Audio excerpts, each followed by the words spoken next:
दादा आओ ना, आज तुम्हारे हाथ से अर्चना पहला निवाला खाएगी। आता सांगा कि पहले कौन सा पकवान खाना? आपको जैसा ठीक लगे।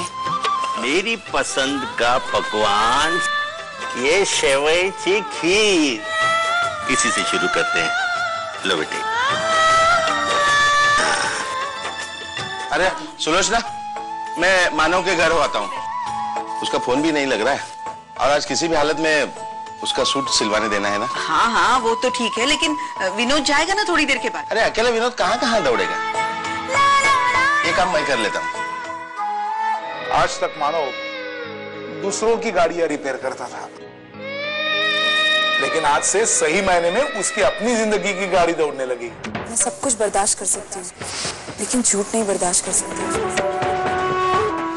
क्योंकि झूठ से जिंदगी बर्बाद हो जाती है। चारों तरफ इतनी खुशी का माहौल है, लेकिन इसके चेहरे पर खुशी का नामो निशान नहीं। इससे बात करनी पड़ेगी। ये एड्रेस आप बताएंगे कहाँ? मानव देशमुख। हाँ हाँ, उसके घर के सामने ही आप खड़े। मानव जैसा लड़का हमें इतना बड़ा धोखा नहीं दे सकता। मुझे गैरेज जाकर पता करना होगा। तू इतना परेशान क्यों है?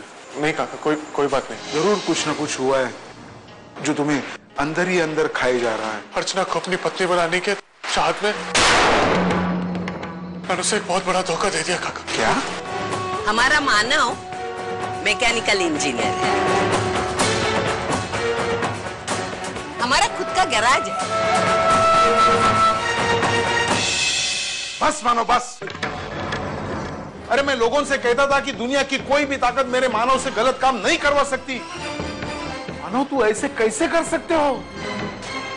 तू झूठ बोलकर अर्चना को तो पा सकेगा, लेकिन क्या उसका प्यार, उसका अपनापन पा सकेगा तू? जिंदगी भर इस झूठ का साया तेरी गृहस्थी पर बना रहेगा। ना तू सुखी होगा, ना अर्चना को सुखी कर पाएगा।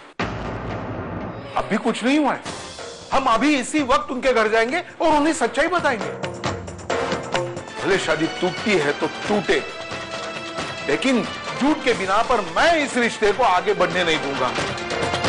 इस गैराज के मालिक मानव कहाँ मिलेंगे? काम तो यही करता है, लेकिन यहाँ का मालिक वालिक नहीं है, वो तो यहाँ का मैकेनिक है। मैकेनिक? यकीन के साथ कह सकते हैं कि मानव इस गैराज का मालिक नहीं है।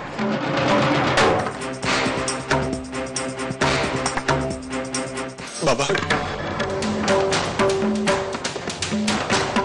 मानव, मैं आपसे कुछ कहना चाहता हूँ। नहीं मैं कोई मैकेनिकल इंजीनियर और नहीं उस गैरेज का मालिक।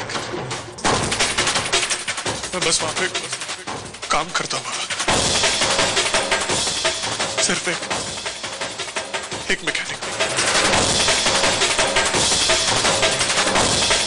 क्या सोचा तुमने कि ये बाप लाचार है? बाबा मेरी बात से कुछ नहीं सुनना है मुझे, कुछ नहीं। चले जाओ वरना मैं कुछ भी कर बैठूंगा, तुम्हारी जान ले लूंगा और खुद को पुलिस के हवाले कर दूंगा। मैंने तुम्हें हमेशा मेरा बेटा समझा और तुमने मेरी जान बचाई, मेरे बेटे की इज्जत बचाई। बहुत बड़ा एहसान किया है तुमने हम पर, लेकिन इस एहसान की इतनी भारी कीमत चुकानी पड़ेगी ये मुझे पता नहीं था। क्या बिगाड़ा था मेरी बेटी ने?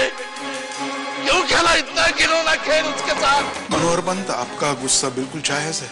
मैं कोई सफाई नहीं दूंगा, ना किसी बात का समर्थन करूंगा। ये सच है कि मानव ने झूठ का सहारा लेकर सगाई तो करी, लेकिन ये भी सच है कि पिछले 3 दिनों में वो अपने गलती की अपने आप को पूरी सजा दे चुका है।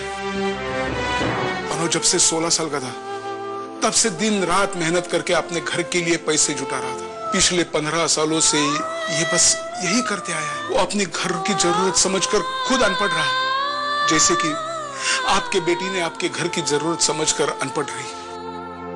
मानव और अर्चना एक दूसरे को जिस तरह समझ सकते हैं, शायद ही कोई और समझे। मानव जिंदगी में सिर्फ एक बार स्वार्थी बना, जब आपके अर्चना का रिश्ता हमारे घर पर आया। अब मेरी बात सुनो, ये शादी नहीं होगी।